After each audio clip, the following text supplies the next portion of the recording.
Evening. It is a special honor to welcome back to Upaya Zen Center tonight, Korin Charlie Pokorny, for his second lecture on the jewel mirror samadhi. You are not it, yet it is you, engaging non-duality. We warmly welcome members of the winter practice period and the extended community to join us tonight for Korin's teaching. And it is an auspicious night, January 19th, 2022, the great birthday of Dogen Zenji and Dainin Katagiri Roshi, auspicious beyond measure. Korin, welcome back. We eagerly anticipate your teaching. Thank you for joining us. Thank you very much, Wendy, and good evening, everyone. And thank you for having me here once again, continuing to flow along with Dongshan's Creek of the Jewel Mirror Samadhi. And so, as Wendy mentioned, I'm going to speak to the couplet of it is like facing a jewel mirror, form and image behold each other. You are not it, yet it is you. And so I want to explore various ways of relating or working with this teaching and practice of engaging non-duality. And so I think the practice period has probably already heard the story of Dongshan's awakening a few times. It was the 9th century in China. And Dongshan took leave of his teacher, wandering around in deep questioning about his teacher's final offering. Just this is it, just this person. And later, as he was crossing a creek, he saw his reflection. And he wrote a poem. So I'll read this poem again. Earnestly avoid seeking without, lest it recede far from you. Today I am walking alone, yet everywhere I meet him. He is now no other than myself, but I am not now him. It must be understood in this way in order to accord with thusness. And so this, this couplet in the Jewel Mirror Samadhi is a kind of mirror reflection of this verse and this moment. And as I mentioned last week, I went on a pilgrimage to Zen places in China. It was the end of summer in the year 2000. I was with a group from San Francisco Zen Center. And one day we woke up earlier than usual and got on the bus for a long trip. And I think it was like 8 hours on the bus. And we got to a rough dirt road that the big bus couldn't go on. And so then we switched to, I think, pickup trucks. And we went on the dirt road. It seemed like another hour or two. And this was a very rural area. And there were like rice paddies on one side and these kind of forested hills on the other side. And finally, this road came to a dead end. And we started walking on a path. And the path came along a creek. And after like 100 yards or so, we arrived at the spot on the creek where Dongshan apparently saw his reflection. And at this point, I was already a big fan of Dongshan and this story. So this was a wonderful gift. And I had not heard that this was going to be part of the trip. So this was just it was a surprise. And we spent some time at that spot, and then we went a little further up the path, and then it opened into a valley.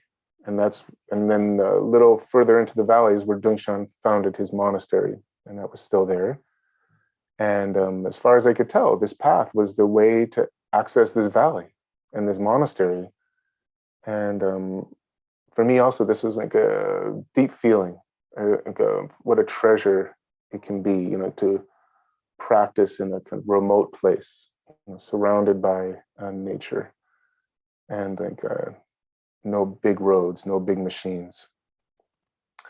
And it resonated deeply with my training at Tassajara, which is also, there's a road, but that's it. The road ends at Tassajara, and then it's surrounded for miles on all sides by national forest. So I had a feeling of coming home at Dongshan's monastery. It was late in the summer. There was not a lot of water flowing in the creek. And, I spent some time trying to glimpse my reflection in the creek. But, it was pretty hard. It was pretty hard to see in the flowing water. And maybe, it was in the shade, and it was towards the end of the day.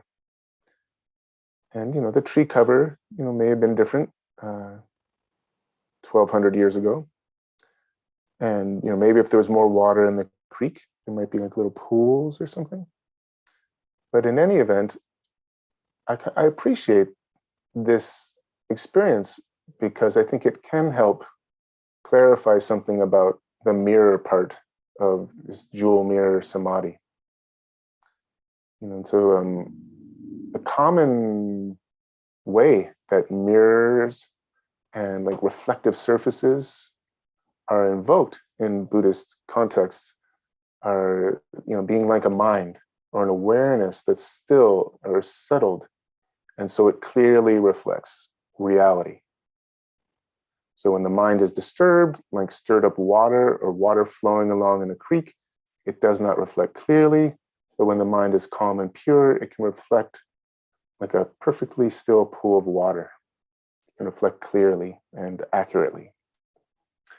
But, this doesn't seem like what Dongshan's talking about in his life with the creek or the song of the jewel mirror samadhi.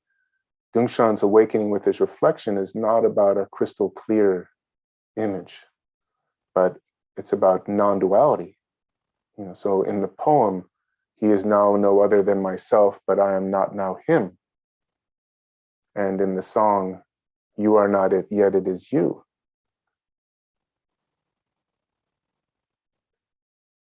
When I look at my reflection in the mirror, I recognize myself. That's me. The reflection is me. And also it's just a reflection.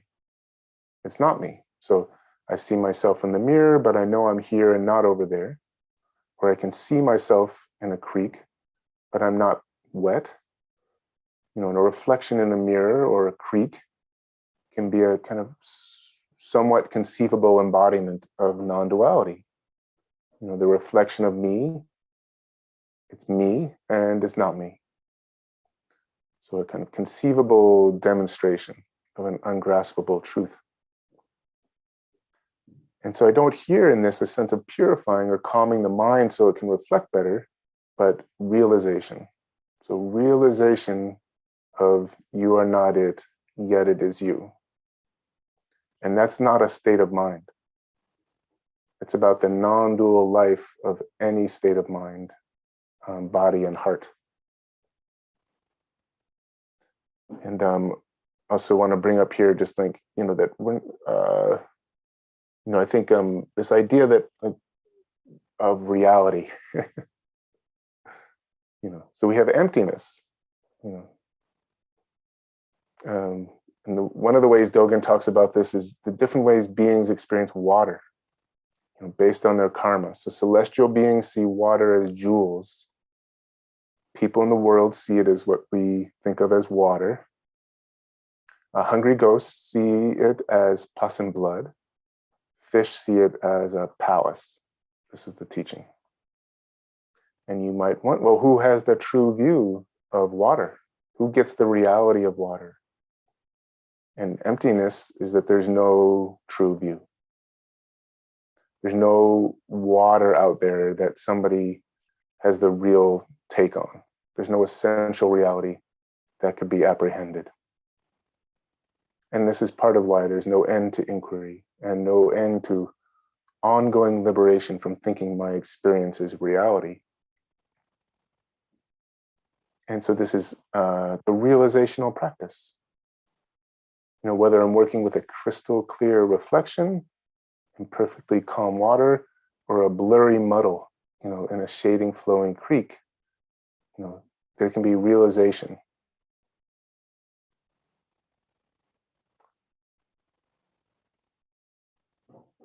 So in the song, we hear, "You are not it." And this could be the you or the me or the I that I think of as myself. The I of like, I'm here and I'm not over there. And it's the I or the self that I know. And I can identify myself in various ways with my thinking, with being the thinker of my thinking, with my body, with my mind, body and mind, a little part of my body and or a little part of my mind, with, you know, various social designations.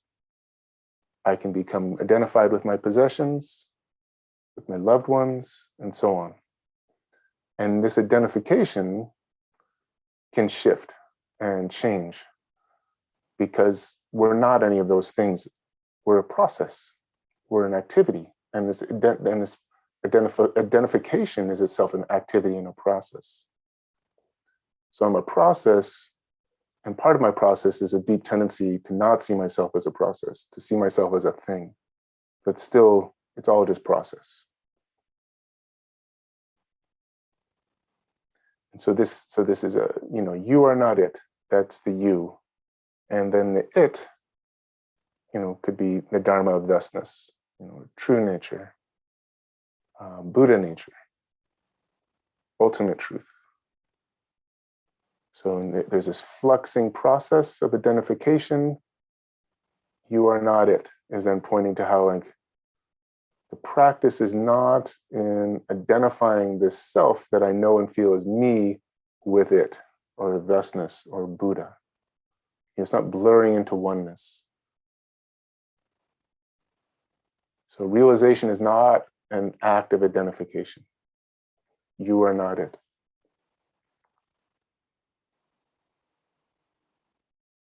And then we have this, yet it is you. And so this is not within what I can know or grasp or apprehend. You know, this is like, in the darkest night, it is perfectly clear. In the brilliance of dawn, it remains hidden.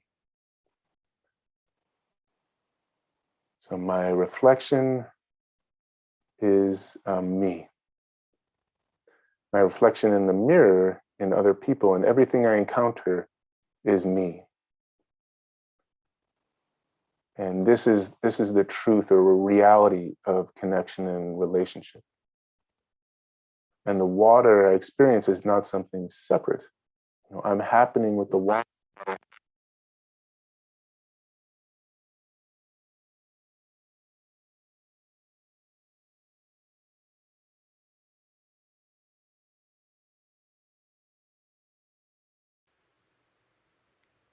Charlie, your sound might be off.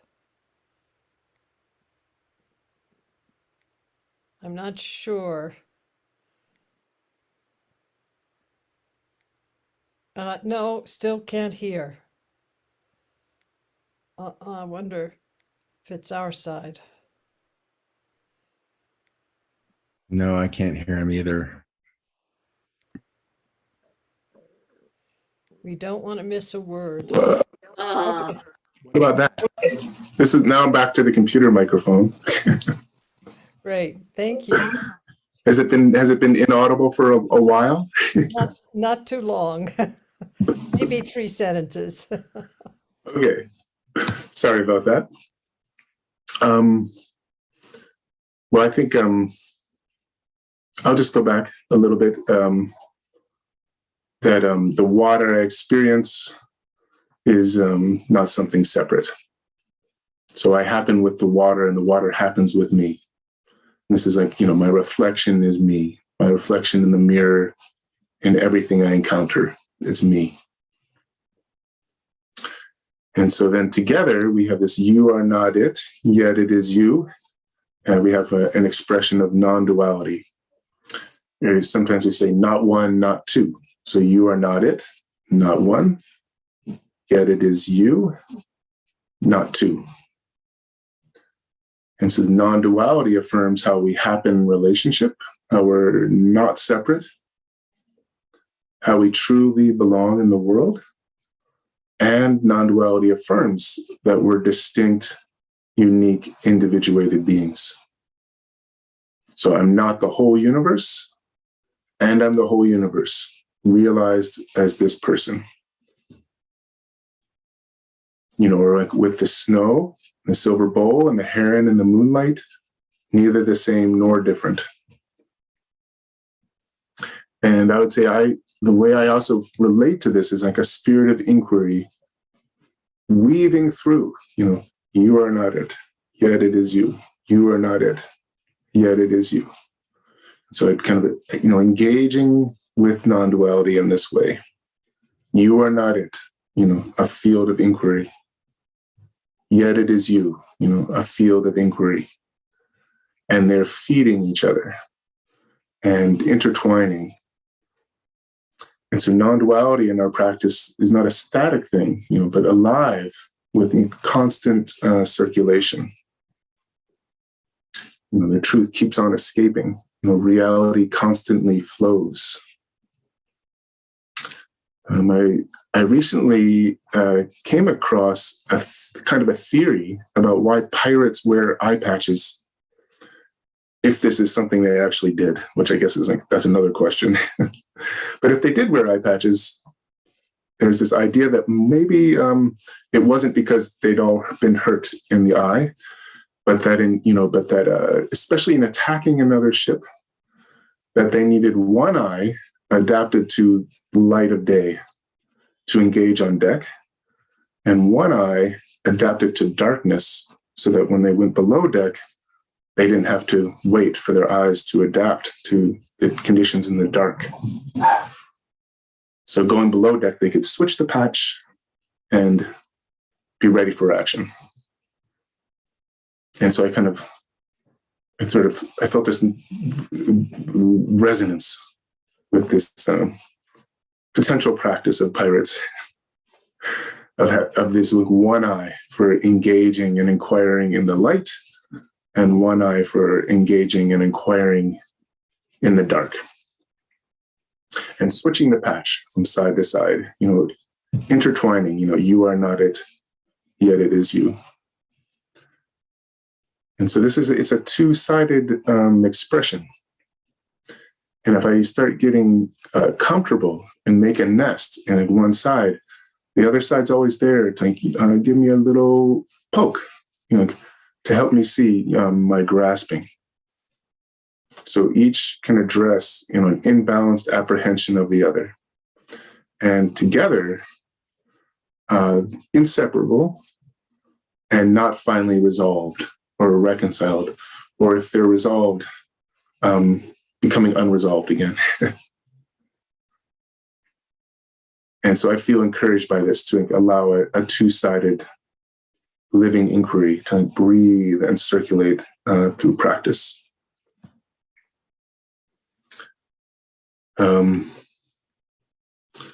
Some of you may have heard of Zhuangzi's dream of being a butterfly. Zhuangzi was an ancient Taoist. And once he had a dream that he was a butterfly fluttering here and there. And he was purely a butterfly, totally unaware of himself as Zhuangzi. And when he woke up from this dream, he found himself to be Zhuangzi again. But he did not know for sure if he was a person who had dreamed he was a butterfly, or if he was a butterfly now dreaming that he was a person.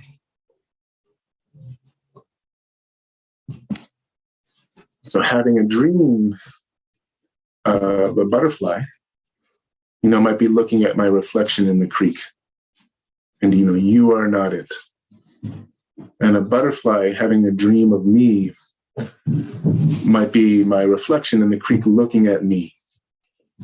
Yet it is you. And, form and image beholding each other. there's a mutuality of person dreaming of butterfly, butterfly dreaming of person. And we have a kind of more conceivable half dreaming of a butterfly, and a not so conceivable half maybe of being a dream of a butterfly. And together, one whole mutuality, and with not knowing, Zhuangzi didn't know, the spirit of inquiry, going both ways.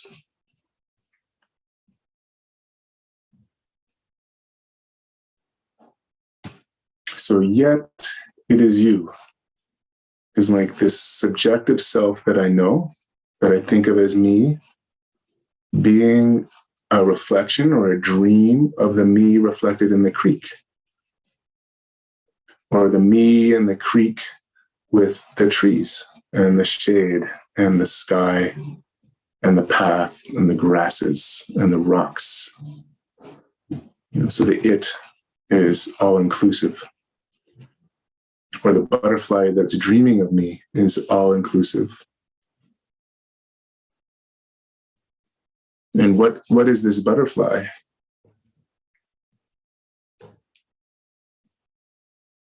Am I the dream of a vast, radiant bodhisattva butterfly, exerting, with all its might to actualize real love in the world? And if I'm that dream, arriving at a human heart, how do I realize it?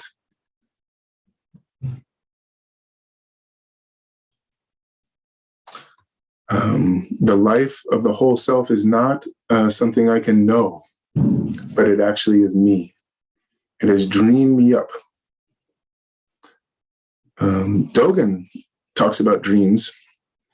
He has a writing called Muchu Setsumu, which means, or one translation, in the midst of a dream, expounding the dream, or realizing the dream within the dream, wholeheartedly exerting the dream within the dream. And this is joining this life or activity of the butterfly. Buddhas have great realization of delusion. So not trying to get rid of the delusion or get rid of the dream, and not being lost in the delusion or lost in the dream, but realizing or exerting or expounding. So what I know of as me, is like the tip of an iceberg. And the butterfly or the it of yet it is you, like this great, submerged mass, and the infinite, unknowable extent of all my relations. And so anyway, I want to offer yet it is you, not as an abstract truth, but as practice realization and this embodied presencing. So yet it is you kind of points to like the depth of wholehearted presence. So just this is it, is the same teaching. But I think just this is it could sound like, just what I know, just what I see and experience, and become a kind of enclosure, of delusion. And so the this of just this or this person is not the one, it's not limited to what I can see or apprehend or know, but the samadhi or presencing of the whole self, the whole this, the whole person, yet it is you. And so seemingly like simple practice of pure presence can hold this deep liberative potential. So yet it is you, presencing the Dharma of thusness, realizational practice. In our halls of practice in Soto Zen, and we often set up, one or more Buddhas and or Bodhisattvas on an altar. So this is a way to honor awakening. And I'd also offer this as a way to honor you are not it, yet it is you. So the Buddha on the altar is not me. You are not it. If I start saying I'm Buddha, that's confusion. And, Dogen says, Buddhas have great realization of delusion. Sentient beings are greatly deluded about realization.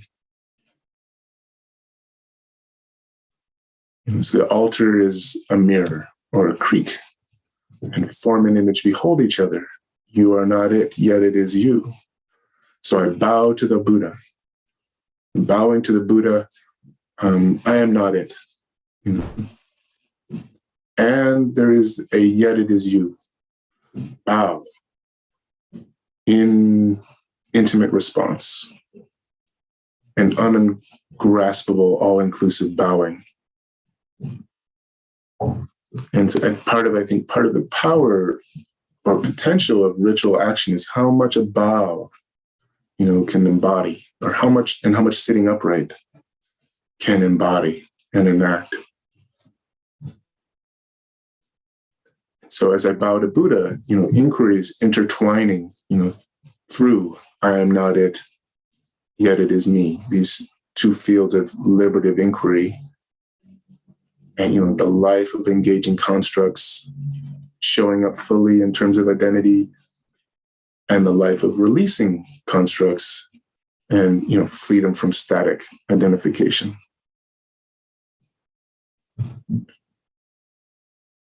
So engaging non-duality is not to somehow avoid duality, which would be a really dualistic thing to do. So Buddhas do not avoid duality. Buddhas have great realization of duality.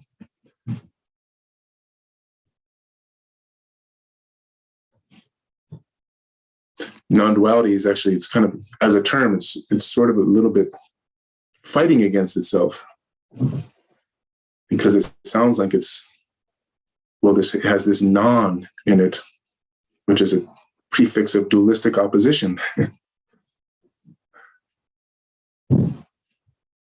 But if non-duality is in opposition to duality, it's dualistic. So this is part of the dynamism of non-duality. It's not settling into duality. It's not avoiding duality. It's engaging duality and going beyond duality, playing with duality, and demonstrating and presencing non-duality.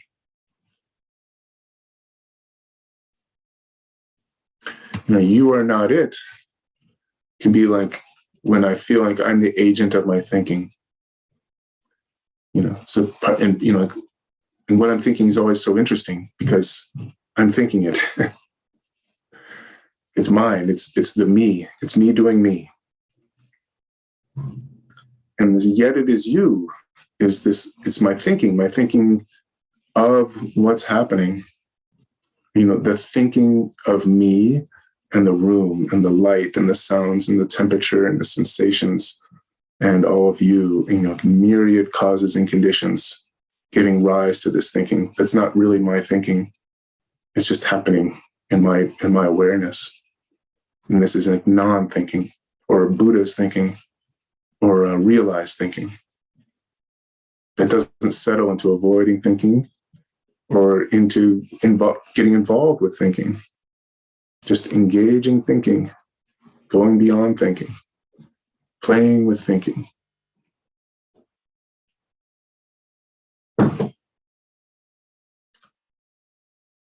As part of my training at Tassajara, I was a ceremonial attendant for my teacher, Rev Anderson. And one of the things the ceremonial attendant can do is carry around incense. And then you would go to, especially in the morning, we'd go to 5 altars. And at each altar, you'd hand a stick of incense. And then the teacher's hand would meet your hand and then offer it. And it was kind of a delicate transfer because you didn't want to drop the incense. Sometimes that would happen. but ideally you don't drop the incense. And also, but if you hold it too tight, the incense is very delicate and it can break. So you don't want to hold it too tight. And eventually you have to, let go, or else, the offering won't work very well. So part of the training was, many, many times, hundreds of times, hundreds of intimate meetings of attending to this like incense handoff. And so then years later, I don't know how, maybe 10 years later, I was visiting Tassajara, and I was asked to be the priest in the morning who goes to all the 5 altars. And so as usual, we started with this incense offering in the Founders Hall. And I bowed at the altar, and then the attendant held out the incense. And then I was surprised that Reb's hand reached out and received the incense. I was like, well, where'd that hand come from? And then, it was my hand. But it really wasn't my hand in that moment. But it comes up for me as this an embodied example of yet it is you. So devotion to many small meetings, and there was this moment of my teacher's hand becoming my hand. And this is the way it can be with hands and incense, and it can be like this with walking and talking and seeing and thinking and acting and being.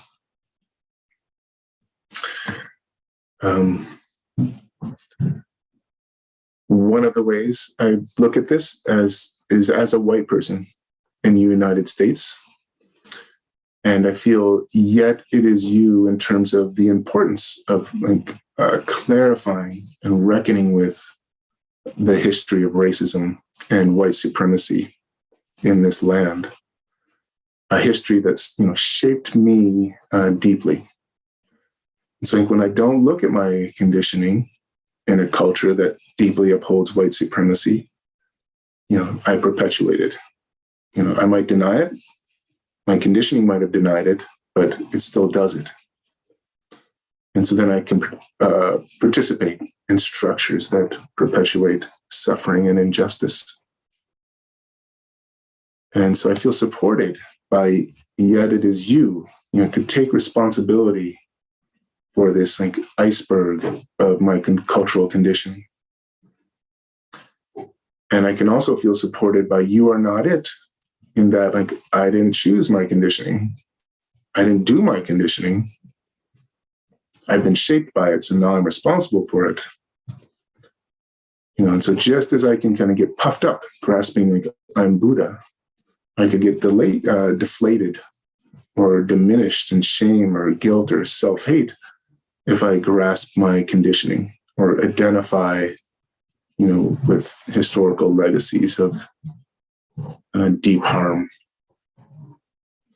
So finding my place in a fabric of inequity, and in that place coming from love and enthusiasm, for shared freedom. And I feel like I can start to move toward, processes of restoration and repair. And also touching back to last week, not doing this as an isolated individual, but in community, in relationship, together, cultivating some ground for shared healing and transformation.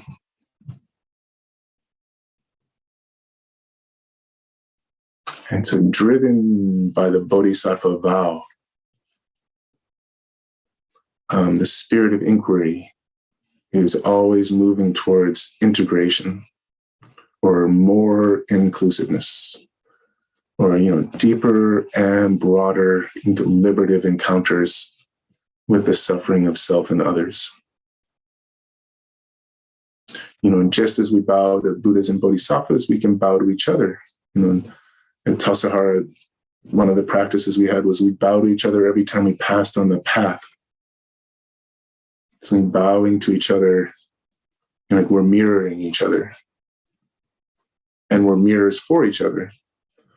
We are, I am not you, yet you are me, mirrors for each other.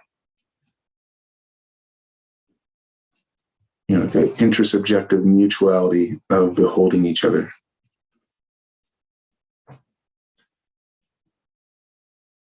And so another image of reflection that came up for me here was the image of Indra's net. Where in Indra's net, at each eye or nexus point of the net, there's a jewel. And if we look carefully at any one of these jewels, we see reflected in it all the other jewels. And if we look even closer, we can see in any one of those reflected jewels all the other jewels again, and so on. And this is an image. Indra's net, I feel, is an image of us and all beings as reflecting jewels or mirrors for each other. And it's a vast net of I am not you, yet you are me. Happening together in intimate relationship, endlessly and mutually reflecting. And this is not something we wake up to as an object. We wake up in the net as a jewel.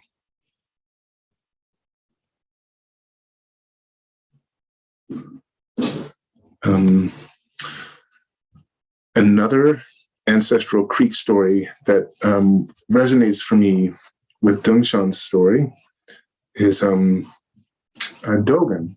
It said that Dogen would go down to the creek running by a heiji, and he would draw a dipper of water, and then he'd pour back half a dipper.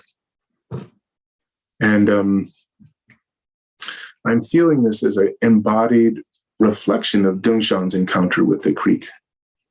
So pouring back a half dipper is this like enacting or presencing, you are not it, it actually is you. So it's like embodying relationality. Embodying the emptiness of water. The water that's not out there, but the water that's I'm happening with as one event.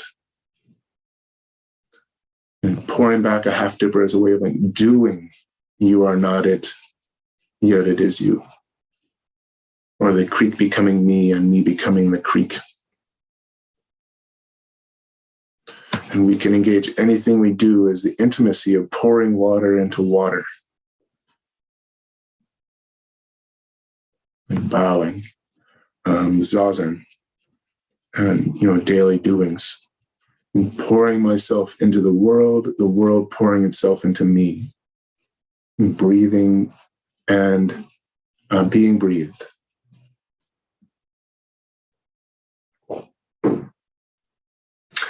And I want to close with one more reflection of the jewel mirror non-duality. And something Suzuki Roshi said. I heard this in the first Zen talk I ever attended, quoted by Blanche Hartman. And she said, Suzuki Roshi said, you are perfect just as you are, and you could use a little improvement. And I hear this is about our true nature and the practice of our true nature. So you are perfect just as you are.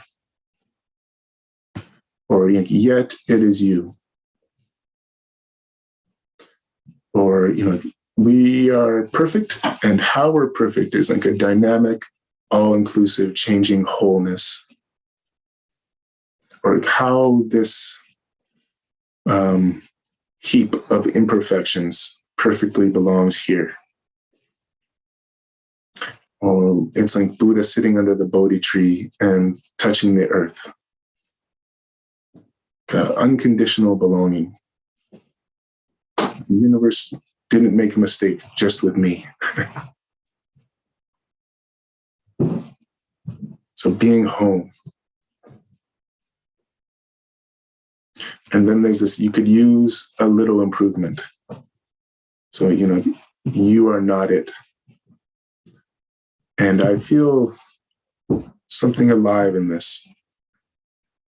Like what kind of improvement is this? And why is it a little? I think maybe he said a little just so we wouldn't get too excited about it, the improvement part. But then my other feeling is that like maybe in Soto Zen we only have a little improvement, but it's like it's dynamic and endless. So you could use a little improvement endlessly. Or in terms of the jewel mirror samadhi, like wondrously embraced within you are not it. A little penetrating the source, a little traveling the way, a little covering the territory, a little embracing the road, a little practicing invisibly, a little working intimately. And what is improvable is not our true nature, but the living of it. So the living of it is endlessly improvable, endlessly criticizable, always in a living conversation, turning and being turned. All right, so that's what I wanted to offer tonight, and deeply appreciate this chance to be with you. And there'll be a time for questions and comments tomorrow, I think. That is correct. We look forward to meeting with you tomorrow in a seminar from 3 o'clock to 4 o'clock Mountain Time, and with a full heart to thanking you tonight. Roshi, I know you'd probably would like to add appreciation, so please, this is a great time. Thank you so much, Charlie. Thank you. Your talks both have been so clear and also so important for us to have the clarity that you have, that you've shared with us around this beautiful text. And I love the picture of you, standing in the creek, looking for yourself. We'll see you tomorrow. Thank you very much. And let's close with the 4 great vows and say good evening tonight.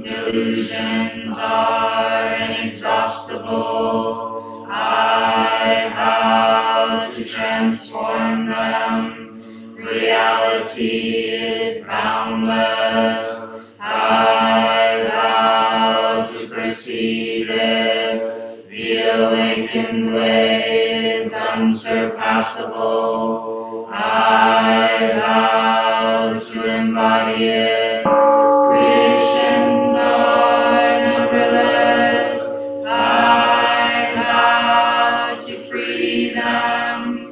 Delusions are inexhaustible. I vow to transform them. Reality is boundless. I vow to perceive it. The awakened way is unsurpassable. I vow to embody it. Creations are numberless. I vow to free them. Delusions are inexhaustible. I vow to transform them.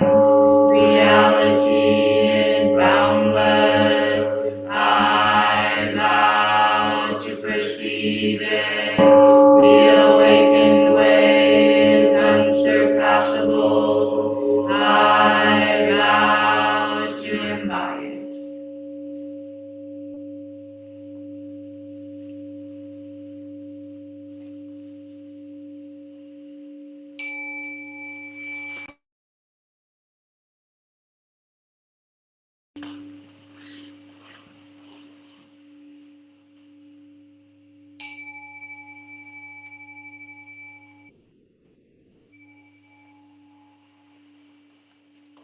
Please restore the center.